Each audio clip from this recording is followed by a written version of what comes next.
Hello friends, welcome back to Shreshta garden. నేను సంపూర్ణ. ఈరోజు నేను మీకు సమ్మర్లో మన మొక్కలని మనం ఎట్లా కాపాడుకోవాలనే దాని గురించి నేను మీకు టాప్ 10 బెస్ట్ టిప్స్ చెప్పబోతున్నానండి. వీడియో స్కిప్ చేయకుండా చివరి వరకు చూస్తే ఎటువంటి ఇన్ఫర్మేషన్ కూడా మిస్ అవ్వకుండా ఉంటారు. ఎవరైనా ఛానల్ని కొత్తగా చూస్తుంటే ప్లీజ్ సబ్స్క్రైబ్ చేసుకోండి. ముందుగా ఒక చిన్న ఇన్ఫర్మేషన్ అండి. నా దగ్గర అన్ని రకాల కాయగూర విత్తనాలు, ఆకుకూర విత్తనాలు, పూల మొక్కల విత్తనాలు కూడా ఉన్నాయి. మీకు ఎవరికైనా సీడ్స్ కావాలంటే డిస్క్రిప్షన్లో నంబర్ ఉంటుంది. ఆ నంబర్కి మీరు వాట్సాప్ మెసేజ్ చేస్తే నేను మీకు సీడ్స్ లిస్ట్ సెండ్ చేస్తాను. మీరు సీడ్స్ ఆర్డర్ చేసుకోవచ్చు.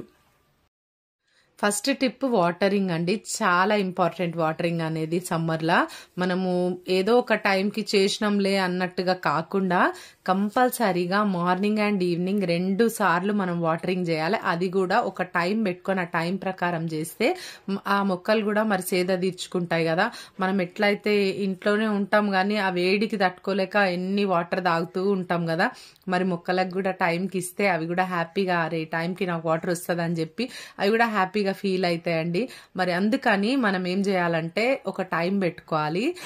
బెస్ట్ టైం ఏంటంటే 7 అని గుర్తుపెట్టుకోండి. మీకు మైండ్లో ఫిక్స్ చేసేసుకోండి. ఇంకా మార్నింగ్ ఎర్లీ మార్నింగ్ మీరు ఏ పనులున్నా అంతలోపు ఆ తర్వాత చేసుకొని మీ ఇంట్లో పనులు అప్పుడు మాత్రం ఆ 7 o'clock మాత్రం వాటరింగ్ చేయడానికి వెళ్ళాలి మొక్కలకి. ఓకేనా? అయితే 7 మార్నింగ్ 7 ఈవినింగ్ అప్పుడైతేనే మరి ఎండ అంతా వెళ్ళిపోయిన తర్వాత కొంచెం చల్లబడుతుంది కదా. అప్పుడు వాటర్ చేస్తే ఈవినింగ్ 7 o'clock టైంలో ఆ నైట్ అంతా కూడా మరి చక్కగా హ్యాపీగా ఫీల్ అవుతాయి మొక్కలు. మళ్ళీ నెక్స్ట్ మార్నింగ్ కి ఫ్రెష్ గా ఉంటాయి. సెకండ్ టిప్ మల్చింగ్ అనేది కూడా ఈ సమ్మర్లో చాలా ఇంపార్టెంట్. మరి మనం మల్చింగ్ వేటితో చేయాలి అని మీకు ఒక డౌట్ రావచ్చు. ఎండుటాకులు మరి అందరు గార్డెన్లలో ఉండే, కొంచెం పెద్ద గార్డెన్ అయితే ఎప్పటికప్పుడు ఎండుటాకులు వస్తూనే ఉంటాయి కాబట్టి ఎండుటాకులతో మనం మల్చింగ్ చేసుకుంటాం చాలా మట్టుకు. అయితే ఒకవేళ మీ దగ్గర ఎండుటాకులు లేకపోతే మీరు చెక్క పొట్టు దొరుకుతుందండి. మనకు కార్పెంటర్స్ షాపులు మనకు దగ్గరలో ఉంటే వాళ్ళు అయితే ఫ్రీ అది పడేస్తారు వేస్ట్ గా. అది మొత్తము వాళ్ళు తీసేస్తారు కదా. చెక్క పొట్టు ఉంటుంది.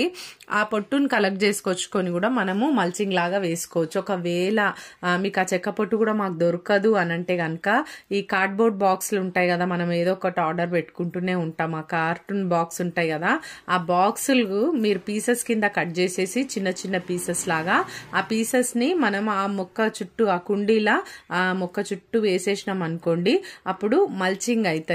చాలా బాగా యూజ్ అవుతుంది. ఆ కార్డ్బోర్డ్ పీసెస్ లలో కూడా నైట్రోజన్ అనేది ఉంటది.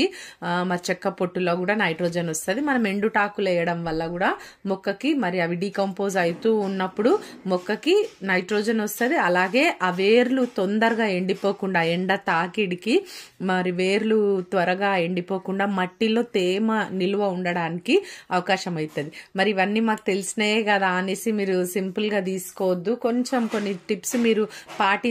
చాలా మట్టుకు మనకు తెలిసినా కూడా మనము అశ్రద్ధగా ఉండడం వల్ల గార్డెన్ అనేది ఆ తర్వాత మనం బాధపడితే ఇంకా మనం ఏం చేయలేం కదా. అందుకే థర్డ్ టిప్ షేడ్ నెట్స్ అండి. షేడ్ నెట్లు కూడా ఇంపార్టెంటే. ఈ సమ్మర్లో మనం వేసుకోగలిగిన వాళ్ళు తప్పకుండా షేడ్ నెట్స్ వేసుకోండి. ఆ నెట్లు వేసుకోవడం వల్ల మరి ఎండ అనేది డైరెక్ట్ గా మొక్కలకి తాకకుండా మరి ఆ నెట్ అనేది చాలా మటుకు ప్రొటెక్ట్ చేస్తుంది మన మొక్కల్ని. అందుకని మీరు షేడ్ నెట్స్ వేసుకోండి. తర్వాత సీజన్ అయిపోయినాక మనం తీసేస్తే మరి డైరెక్ట్ సన్లైట్ అనేది అప్పుడు మొక్కలకి తాకితే అప్పుడు పువ్వులు కాయలు కానీ అవన్నీ మనకు మంచిగా వస్తాయి.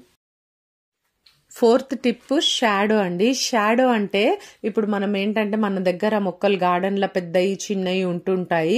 అయితే ఆ పెద్ద మొక్కలు చిన్న మొక్కలు ఎక్కడో అక్కడొకటి కాకుండా అన్నిటిని కూడా ఒక ప్లేస్ కి మనము అంటే దగ్గరగా పెట్టుకోవడానికి ప్రయత్నం చేయాలి మొక్కలను. అట్లా పెట్టినప్పుడు పెద్ద మొక్కలకు నుండి వచ్చే నీడ ఉంటది కదా, ఆ నీడ అనేది చిన్న మొక్కల పైన పడతాయి. అప్పుడు అంతా డైరెక్ట్ సన్లైట్ తాకదు చిన్న మొక్కలకి. అప్పుడు ఎందుకంటే షేడ్ నెట్స్ వేసుకోలేని వాళ్ళకు ఇదొక బెస్ట్ టిప్ అన్నమాట. అట్లా మొక్కలన్నిటిని ఒక దగ్గర పెట్టుకోవడం.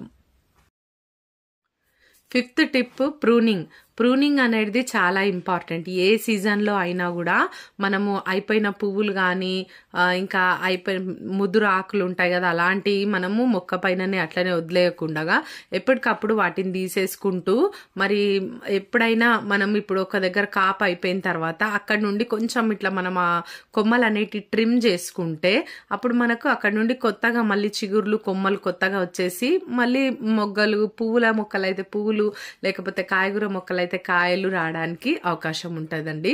ఇది అనేది చాలా ఇంపార్టెంట్ ప్రూనింగ్. ఇంకోటి డెడ్ లీవ్స్, మనము అయిపోయిన ఆకులు, ఎండిపోయిన పువ్వులు, ఎండిపోయిన ఆకులు ఉంటాయి కదా, అట్లాంటివి ఎప్పుడు కూడా మొక్కల పైన పెట్టకుండా ఎప్పుడప్పుడు తీసేస్తే మనం ఇచ్చే పోషకాలు అనేటి మొక్క గ్రహించుకొని కొత్త కొత్త పువ్వులు, కాయలు, కాపు రావడానికి యూజ్ చేసుకుంటది. 6th టిప్ వీడ్స్, కలుపు మొక్కలండి. కలుపు మొక్కలను ఎప్పుడైనా కూడా మనం మొక్కల అస్సలు పెట్టొద్దు. ఎప్పుడు చూసినా కూడా మనం ఎప్పటికప్పుడు వాటిని తీసేస్తూనే ఉండాలి. అట్లా తీసేయడం వల్ల మనం ఇచ్చిన పోషకాలు మొక్క గ్రహించుకోవడానికి అవకాశం ఉంటుంది. మరి మొక్క మనకి మంచి కాపు అనేది ఇస్తుంది. కాబట్టి ఈ మొక్కలని, పిచ్చి మొక్కలను తీసేయాలి. లేకపోతే మనం ఇచ్చే పోషకాలన్నీ కూడా పిచ్చి మొక్కలకి వెళ్ళిపోయి అవి బలంగా ఎదగడానికి తయారవుతాయి అన్నమాట. 7th టిప్ ఎర్త్ వామ్స్ ని ప్రొటెక్ట్ చేసుకోవడము. ఎర్త్ వామ్స్ మీ గార్డెన్ లో ఉన్నాయండి? ఉంటే కామెంట్స్ లో రాయండి నాకు తప్పకుండా.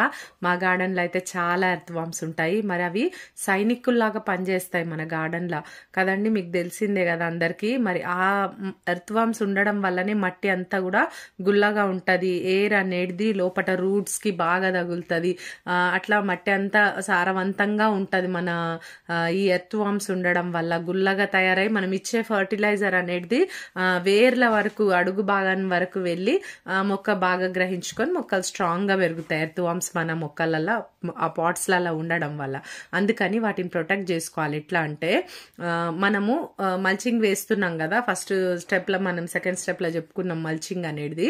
అయితే దాంట్లో మనము ఈ కార్డ్బోర్డ్ పీసెస్ కానీ, ఆకులు కానీ ఇట్లా వేస్తుంటాం కదా, వాటి కిందకు వచ్చి అవన్నీ కూడా ఒక పక్కన ఎక్కడైతే మనం కార్డ్బోర్డ్ ముక్కలు వేస్తామో వాటి కిందికి వచ్చి అవి అక్కడ ఉండడానికి ఇష్టపడతాయి అనమాట. ఈ ఎండకు అంటే డైరెక్ట్ సన్లైట్ అవి కూడా తట్టుకోలేవు కదా, ఎవరైనా కూడా మనుషులం, మనమే ఎంత పెద్ద మనుషులం తట్టుకోలేము, అవి చిన్న జీవులు కదా. అందుకని మనం వాటికి ఏం చేయాలంటే, ఒక పెద్ద పాట్ ఉంటది అనుకోండి, ఆ పాట్ లా మనం చిన్న చిన్న పూల మొక్కలు ఏవో పెట్టుకుంటూనే ఉంటాం కదా, అలాంటి చిన్న చిన్న వచ్చి తీసుకొచ్చి మనం ఆ పెద్ద పాట్ లో పెడితే ఈ పెద్ద మొక్క నుండి నీడ చిన్న మొక్క మీద పడి అట్లా ప్రొటెక్ట్ అవుతుంది, మొక్క ప్రొటెక్ట్ అవుతుంది. నెక్స్ట్ ఆ చిన్న పాట్ కింద మరి ఆ తడి ఉంటది, మనం వాటర్ చేస్తూనే ఉంటాం కదా, ఆ తడికి, ఆ తేమకి ఆ ఎర్త్ వామ్స్ ఆ పాట్ లో ఉన్నాయి అన్ని కూడా వచ్చి అక్కడ కింద, ఆ పాట్ కింద, చిన్న పాట్ కింద ఉండడానికి ఇష్టపడతాయి అనమాట. ఇట్లా మనం కల్పించాలి. ఒక 2-3 పాట్స్, ఒక పెద్ద ఉందనుకోండి టబ్, ఆ టబ్ లో ఒక 4 పాట్స్, ఒక 5 చిన్న చిన్న పాట్స్ పెట్టేసినాం అనుకోండి, వాటి కింద నివాసం ఉంటాయి అనమాట ఈ సమ్మర్ అంతా కూడా ఎర్త్.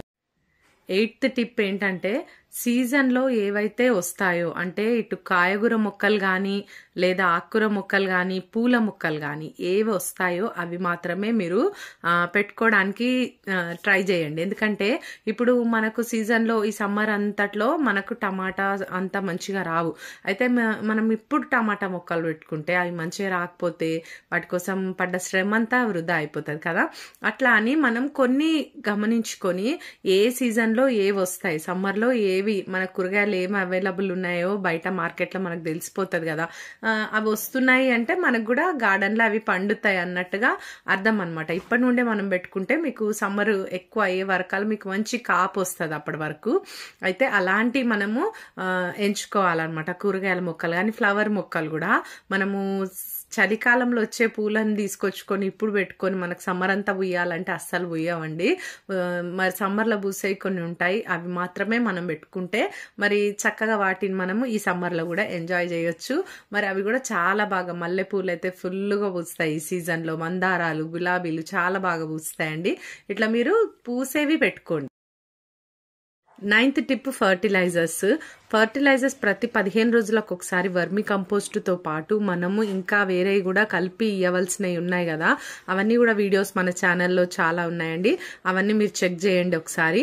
అయితే మనం ఆ ఫర్టిలైజర్స్ 15 డేస్కి ఒకసారి ఇస్తూ మనం వారానికైతే కనీసం 2 సార్లు అయినా మనం లిక్విడ్ ఫర్టిలైజర్స్ అనేటివి ఇవ్వాలి. మైల్డ్ ఫర్టిలైజర్స్ అంటే ఇటు ఆనియన్ పీల్ ఫర్టిలైజర్ కానీ బనానా పీల్ ఫర్టిలైజర్, ఇట్లా మనకు చాలా రకాలు ఉన్నాయండి మన ఛానల్లో. మీరు చెక్ చేసి మీరు అవి వారానికి కనీసం ఒక 2 సార్లు అయినా లిక్విడ్ ఫామ్ లో ఇవ్వడానికి ప్రయత్నం చేయాలి. Last 10th tip pest control. మనం ఎన్ని చేసినా కూడా పెస్ట్ కంట్రోల్ చేయలేకపోతే వేస్ట్ అండి గార్డెన్ లో. మరి పెస్ట్ కంట్రోల్ చేయడానికి ప్రతి వారము మనము నీమ్ ఆయిల్ ఇంకా చాలా ఆర్గానిక్ పెస్టిసైడ్స్ మన ఛానల్లో ఉన్నాయి. మార్చి మనం ప్రతి వారానికి ఒకసారి ప్రొద్దున టైం అంటే మార్నింగ్ ఎర్లీ మార్నింగ్ కానీ లేకపోతే ఈవినింగ్ కంప్లీట్ గా ఎండబోయిన తర్వాతనే మనం మొక్కలకి ఈ యొక్క పెస్టిసైడ్లు అనేటివి స్ప్రే చేయాలి. అట్లా చేయడం వల్ల మరి మన పువ్వులే గాని పూల మొక్కలకి మరి అట్లా మొగ్గలు రాలిపోవడం అట్లాంటి సమస్యలు ఆగిపోతాయి. నెక్స్ట్ కాయగూరలు అయితే మరి కాయగూరలు కూడా మరి పూతతో స్టార్ట్ అవుతాయి కదా, ఆ పూత చక్కగా నిలబడితేనే కదా కాయలు అవుతాయి. మరి చాలా మట్టుకైతే మనం మంచి కాపు తీసుకోగలుగుతాం ఈ పెస్ట్ కంట్రోల్లో ఉంటే. టాప్ 10 బెస్ట్ టిప్స్ మన గార్డెన్ ని సమ్మర్ అంతా కూడా ప్రొటెక్ట్ చేసుకోవడానికి చాలా యూస్ఫుల్ గా ఉంటాయి. మరి ఈ టిప్స్ అన్ని కూడా మీకు యూజ్ అవుతాయి. ఈ వీడియో మీకు ఇన్ఫర్మేటివ్ ఉందని నేను అనుకుంటున్నాను. ఈ వీడియో నచ్చితే ఒక లైక్ చేయండి, తప్పకుండా ఛానల్ ని సబ్స్క్రైబ్ చేసుకోండి, పక్కనే ఉన్న బెల్ ఐకాన్ కూడా క్లిక్ చేయండి. నేను వీడియో పెట్టగానే మీకు నోటిఫికేషన్ వచ్చేస్తుంది. ఈ వీడియో ఎలా ఉందో తప్పకుండా కామెంట్ చేయండి. Thank you.